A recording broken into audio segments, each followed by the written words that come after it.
नमस्कार दोस्तों, आप सभी का स्वागत है आपके अपने YouTube चैनल ज्ञान स्टडी LMP पर।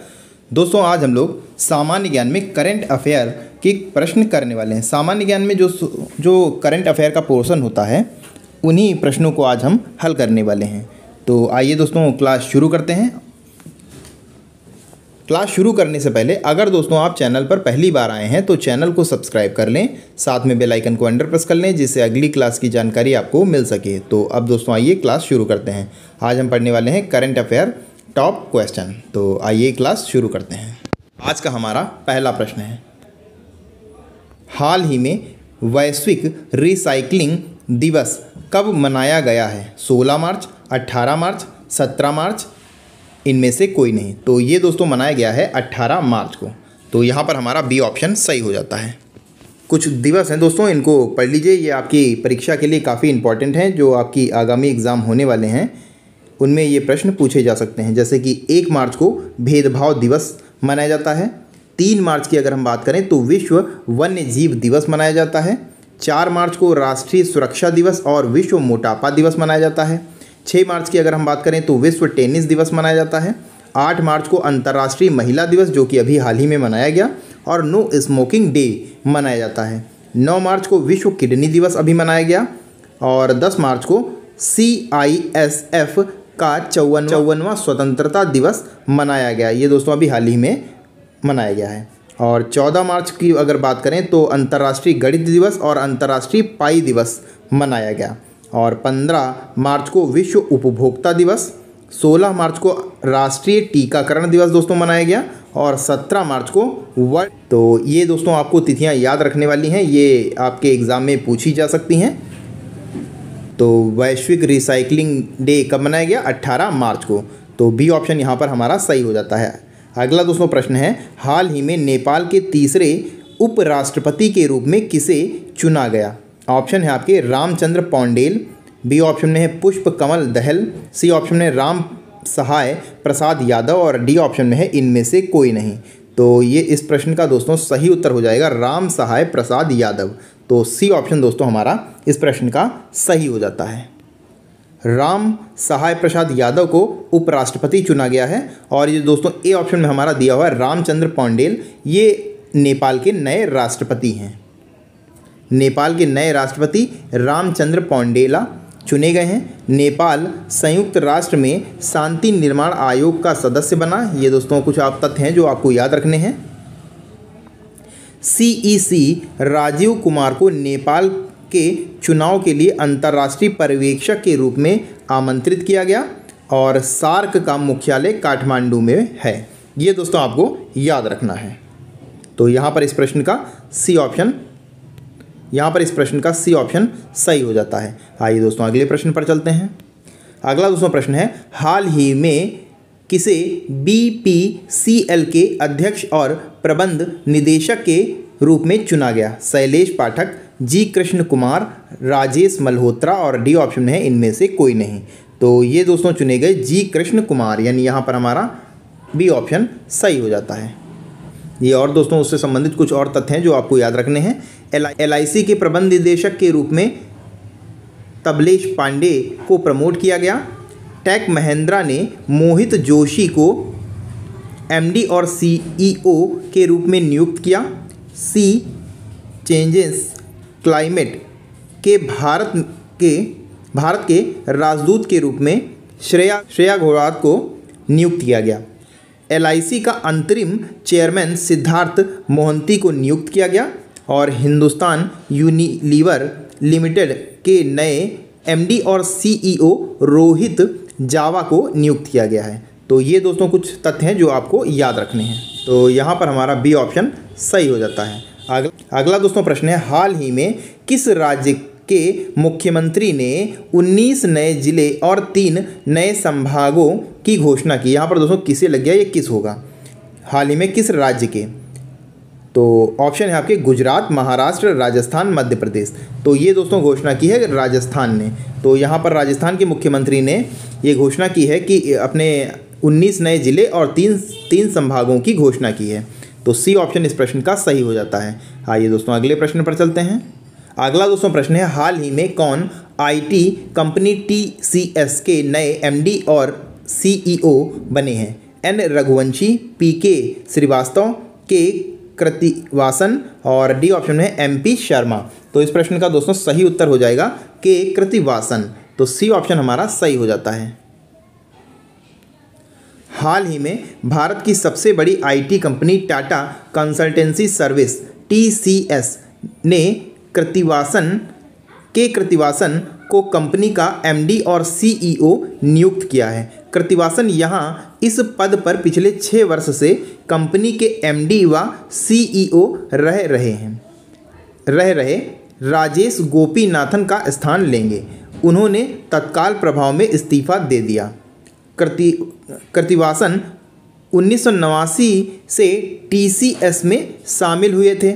वह कंपनी में 34 वर्षों से अधिक समय से जुड़े हुए हैं। तो यहाँ पर हमारा सी ऑप्शन सही हो जाता है। अगला प्रश्न है, हाल ही में कौन प्रथम भारतीय मूल के व्यक्ति अमेरिकी एयरफोर्स के सहायक रक्षा मंत्री बने? ऑप्शन आपके नवीन पांडे, राजा माथुर, मनीष जिंदल और डी ऑप्शन है रवि चौधरी। तो इस प्रश्न का दोस्तों सही उत्तर है option D Ravi Chaudhary. D option हमारा सही हो जाता है। अमेरिका की सीनेट ने वायुसेना के सहायक रक्षा मंत्री पद के लिए भारतीय अमेरिकी रवि चौधरी को नियुक्त किया है। इसके साथ ही वह इस पद पर पहुंचने वाले पहले भारतीय अमेरिकी बन गए हैं। यह पद अमेरिकी रक्षा मंत्रालय के मुख्यालय पेंटागन के शीर्ष पदों में से एक है। तो ये तथ्य आपको याद रखना है। तो यहाँ पर इस प्रश्न का डी ऑप्शन सही हो जाता है। आइए दोस्तों अगले प्रश्न पर चलते हैं। अगला दोस्तों प्रश्न है, ऑस्कर अवार्ड 2023 में किसे सर्वश्रेष्ठ अभिनेता का पुरस्कार मिला है? Brendan Fraser, Tom Jones, Steve Lara, ब्रूट माइकल। तो ये ऑस्कर अवार्ड 2023 बेस्ट अभिनेता का अवार्ड मिला है ब्रेंडन फ्रेजर को। तो यहाँ पर हमारा ए ऑप्शन सही हो जाता है। अगला प्रश्न है, 95वें ऑस्कर अवार्ड 2023 में किस भारतीय गीत को ओरिजिनल सॉन्ग कैटेगरी का खिताब दिया गया है? नाटो नाटो, झलक दिखला जा, केसरिया और डी ऑप्शन में इनमें से कोई नहीं। तो इस प्रश्न का दोस्तों सही उत्तर है नाटो नाटो, यानी ए ऑप्शन हमारा सही हो जाएगा। ये सॉन्ग दोस्तों RRR मूवी से लिया गया है। तो यहाँ पर हमारा ए ऑप्शन सही हो जाता है। आइए दोस्तों अगले प्रश्न पर चलते हैं। अगला दोस्तों प्रश्न है, ऑस्कर अवार्ड 2023 में बेस्ट एक्ट्रेस का अवार्ड किस अभिनेत्री ने जीता? Michelle Yeoh, Jennifer Lawrence, Anne Hathaway, Emma Watson. तो ये दोस्तों अवार्ड जीता है मिशेल यो ने। तो यहाँ पर हमारा ए ऑप्शन सही हो जाता है। अगला प्रश्न है, कौन व्यक्ति हाल ही में भारत में अमेरिका के नए राजदूत बने हैं? जोशील फोर्ड, एरिक गारसेटी, जॉन गैगरी, टॉम फ्रैंकलिन। भारत में अमेरिका के नए राजदूत बने हैं एरिक गारसेटी। तो यहाँ पर हमारा बी ऑप्शन सही हो जाता है। आइए दोस्तों अगले प्रश्न पर चलते हैं। अगला प्रश्न है, हाल ही में अंतर्राष्ट्रीय अपराध न्यायालय ने किस देश के राष्ट्रपति के खिलाफ गिरफ्तारी वारंट जारी किया है? चीन, यूक्रेन, रूस, ऑस्ट्रेलिया। तो ये दोस्तों किया है रूस के खिलाफ। तो यहाँ पर हमारा सी ऑप्शन सही हो जाएगा। अगला प्रश्न है, हाल ही में कहाँ 2 दिवसीय वैश्विक बाजार सम्मेलन संपन्न हुआ? मुंबई, नई दिल्ली, कोलकाता, लखनऊ। तो 2 दिवसीय दोस्तों यहाँ बाजार लिख गया है, ये बाजरा सम्मेलन है। तो ये दोस्तों संपन्न हुआ नई दिल्ली में। तो यहाँ पर हमारा बी ऑप्शन सही हो जाएगा। आइए दोस्तों अगले प्रश्न पर चलते हैं। अगला दोस्तों प्रश्न है, ऑक्सफोर्ड यूनिवर्सिटी ने किस जानवर के सर्वेक्षण के लिए सैटेलाइट इमेजरी और आर्टिफिशियल इंटेलिजेंस यानी AI का उपयोग करने वाली विधि विकसित की है? अफ्रीकी हाथी, पांडा, स्लॉथ, माउंटेन गोरिल्ला। तो ये दोस्तों की है अफ्रीकी हाथियों पर। तो यहाँ पर हमारा ए ऑप्शन सही हो जाता है। अगला दोस्तों प्रश्न है, किस बीमारी को हैंसन रोग भी कहा जाता है? हैजा, पोलियो, कुष्ठ, कैंसर। तो हैंसन रोग कहा जाता है दोस्तों, कुष्ठ रोग को कहा जाता है। तो यहाँ पर हमारा सी ऑप्शन सही हो जाता है। आइए दोस्तों अगले प्रश्न पर चलते हैं। अगला दोस्तों प्रश्न है, कौन सा शहर ग्लोबल मिलेट्स श्री अन्ना सम्मेलन का मेजबान है? मुंबई, नई दिल्ली, वाराणसी, अहमदाबाद। तो ये दोस्तों मेजबानी कर रहा है नई दिल्ली। तो यहाँ पर हमारा बी ऑप्शन सही हो जाता है। ग्लोबल मिलेट्स श्री अन्ना सम्मेलन नई दिल्ली में आयोजित होने वाला है। प्रधानमंत्री नरेंद्र मोदी ने डिजिटल रूप से इंडियन मिलेट्स श्री अन्ना स्टार्टअप का संग्रह और पुस्तक का विमोचन किया है। तो यहाँ पर इस प्रश्न का बी ऑप्शन हमारा सही हो जाता है। अगला प्रश्न है, अभ्यास अल मोहम्मद अल हिंदी 2023 भारत और किस देश के बीच आयोजित किया जा रहा है? संयुक्त अरब अमीरात, सऊदी अरब, इज़राइल, ओमान। तो ये दोस्तों किया जा रहा है सऊदी अरब। तो यहाँ पर हमारा बी ऑप्शन सही हो जाता है। सऊदी अरब हमारा सही जवाब हो जाता है।